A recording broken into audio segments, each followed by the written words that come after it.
साथियों, आज मैं आपको एक सच दिखाने जा रहा हूँ न्यू पेंशन स्कीम का या एनपीएस का। एनपीएस किसी जवान ने 20 साल तक सेवा करी और एनपीएस के द्वारा उसको अब कितनी पेंशन मिल रही है सन 2026 में। आज इस आपको वीडियो में पूरी जानकारी दूंगा विद कैलकुलेशन सहित। जी हाँ साथियों, और किस तरीके से एनपीएस घातक है तमाम केंद्रीय कर्मचारियों, राज्य कर्मचारियों के लिए। आज इस वीडियो में आपको पूरी जानकारी दूंगा। अतः साथियों, सही और सटीक जानकारी के लिए आप हमारे चैनल एम्प्लॉयड हेल्पर को सब्सक्राइब जरूर कीजिए। अगर आप एक गवर्नमेंट एम्प्लॉई हैं या संविदा कर्मी हैं, सरकार के साथ कार्य कर रहे हैं, सरकार के लिए कार्य कर रहे हैं, तो यहाँ पर आपको आपके विभाग की जानकारी मिलती रहेगी। इसलिए सपोर्ट जरूर कीजिएगा, चैनल को सब्सक्राइब कीजिएगा, लाल रंग का जो सब्सक्राइब बटन है उसे दबा दीजिए। देखिएगा साथियों, एक सच मैं आपको दिखाने जा रहा हूँ और ये सच आपको आगे खोल देगा। आखिर कर्मचारियों के लिए एनपीएस कितनी बुरी है, आज मैं इसका आपको एक एग्जाम्पल दिखाने जा रहा हूँ। देखिएगा, मामला मैं आपको बता दूं, ये सीआरपीएफ का मामला है, सेंट्रल रिजर्व पुलिस फोर्स, जैसे आप अर्धसैनिक बल भी कह सकते हो। सरकार इनको ओपीएस नहीं देती है क्योंकि सरकार इनको आर्मी एज ए डिफेंस के तौर पे नहीं देखती है, और जबकि डिफेंस में ओपीएस लागू है, लेकिन सरकार इनको केंद्रीय बल इनको कहती है, अर्धसैनिक बल होते हैं। लेकिन साथियों, अगर काम देखा जाए तो इनका भी काम बहुत ज़्यादा होता है, हर विभागों से इनका काम जुड़ा है। जिस तरीके से आर्मी वर्क कर रही वैसे इनका भी काम ज़्यादा है। यह साथियों, तमाम एयरपोर्ट में आप देख लीजिएगा, तमाम वीआईपी की जो सिक्योरिटी है वो इन्हीं के हाथों में रहती है। सीआरपीएफ जो कि सीएपीएफ के अंतर्गत आती है, यह साथियों सीएपीएफ के अंतर्गत, उसके अंदर काफ़ी आईटीबीपी, सीआरपीएफ है ना, और एनएससी, ये सारे के सारे तमाम जो हैं जो चल रही हैं, ये सब साथियों सीएपीएफ के अंतर्गत आते हैं। तो यहाँ पर मैं आपको बता दूं किस तरीके से इनके साथ लॉस हुआ है। देखिएगा, एक जवान है साथियों सीआरपीएफ में, उसकी जो भर्ती है वो 2006 में हुई। 2006 में जवान भर्ती हुआ और साथियों 2026 में सीआरपीएफ से वो जवान रिटायरमेंट हो गया। उसने रिटायरमेंट हो गया, यानी उसने टोटल 20 साल सेवा करी। अब चूँकि ज़्यादा लंबा है, वैसे मैंने देखा है कि 62 साल पे रिटायरमेंट होते हैं, और यहाँ पर चूँकि वर्कलोड इतना ज़्यादा होता है, बहुत से लोग 62 साल से पहले ही वीआरएस ले लेते हैं। यह साथियों, उन पर सेवा की नहीं जाती है। क्योंकि इस जवान की एज साथियों एज ज़्यादा थी, इसलिए ये जल्दी रिटायरमेंट 20 साल की नौकरी के बाद रिटायरमेंट हो गए। तो देखा जाए 20 साल की भी नौकरी काफ़ी ज़्यादा होती है। साथियों, सबसे बड़ी बात है कि इस जवान का 31,04,000 31,04,000 रुपए का कॉर्पस फंड जमा हुआ, यानी एनपीएस कॉर्पस फंड इसका जमा हुआ। कितना? 31,04,000 रुपए इसने दिया अपना कॉर्पस फंड।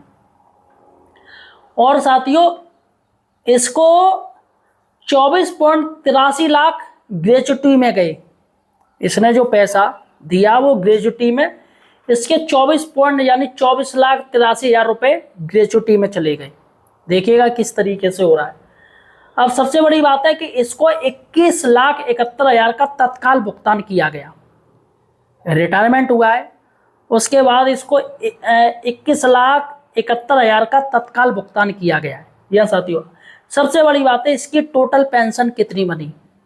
अब इसको कितनी पेंशन मिल रही है ये मैं आपको इस वीडियो में बताऊंगा। सबसे पहले देखिएगा साथियों, मैं आपको इसका भुगतान बता दे रहा हूँ किस तरीके से इसने किया है। देखिएगा, एनपीएस जो कॉर्पस फंड है इसका 31,04,000 रुपये रहा 20 साल का, और इसमें 20% अगर हम करते हैं लंप, ठीक है, लंप सम कर दें 20%, तो 6,20,800 रुपये हो गया। उसके बाद अगर एन्युटी की बात करें वार्षिक 80%, तो 80% रहा 24,83,200 रुपये।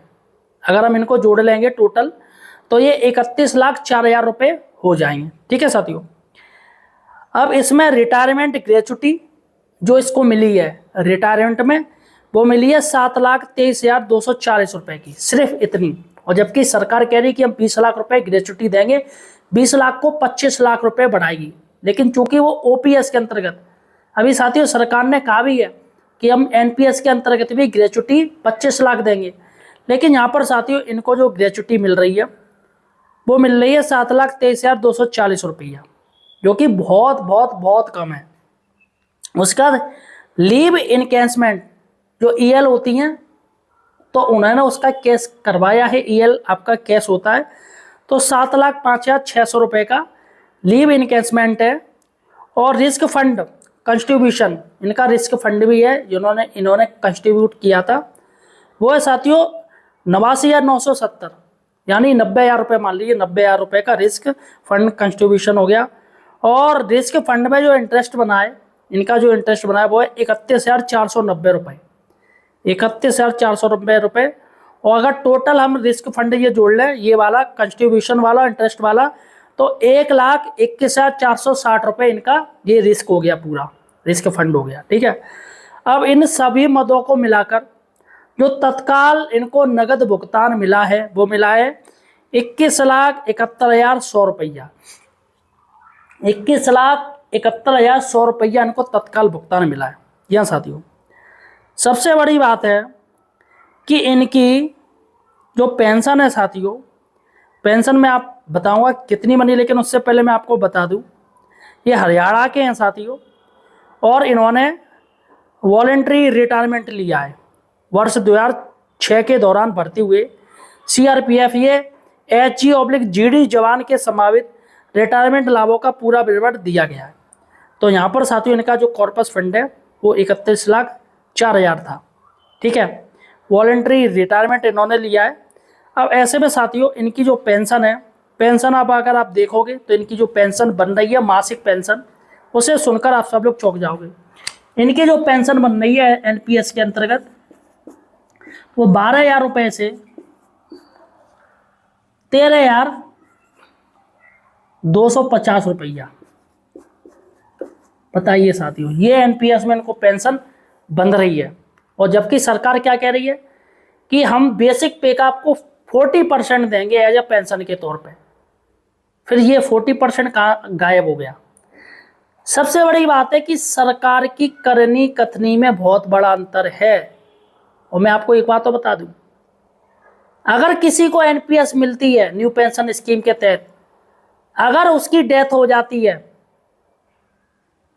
तो साथियों उसके परिवार वालों को ओपीएस मिलता है, ओल्ड पेंशन स्कीम का लाभ मिलता है। वही साथियों अगर नौकरी के अंतर्गत वो दिव्यांग हो जाता है, वीआरएस ले लेता है, तो सरकार उसको एनपीएस की जगह ओपीएस देगी। इसका बकायदा आदेश है साथियों 2025 का फिर से।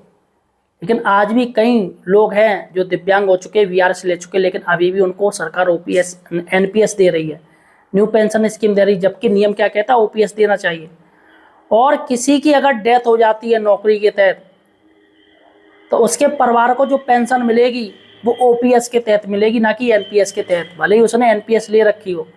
तो साथियों कई नियम है जिसका सरकार ही पालन नहीं कर रही है। सबसे बड़ी बात है कि सरकार आखिर ऐसा क्यों नहीं कर रही है, अपने खुद नियम बनाए तो आखिर नियम के तहत उनको ओपीएस का लाभ क्यों नहीं दे रही है। तो साथियों फिलहाल बेचारे की हालत बहुत बदतर है। एनपीएस के तहत ये इनको मिल रहा है 12,000 से 13,250 रुपया इनकी पेंशन बन रही है। और गवर्नमेंट कह रही है कि एनपीएस बहुत अच्छी है, तो तमाम नेता लोग एनपीएस क्यों नहीं लेना चाहते हैं, तमाम जज जस्टिस साहब एनपीएस क्यों नहीं लेना चाहते, वो ओपीएस ही क्यों लेना चाहते। अगर एनपीएस इतनी अच्छी है तो पहले नेता लोग अपने ऊपर चालू करें, विश्वास जीतें कर्मचारियों का, तभी तो एनपीएस के लिए वो लोग आगे आएंगे। लेकिन नहीं, अपने लिए एनपीएस बेकार है और दूसरों को थोपना वो एनपीएस अच्छी है। तो फिलहाल साथियों आपका क्या कहना है मुझे कमेंट सेक्शन में जरूर बताइए।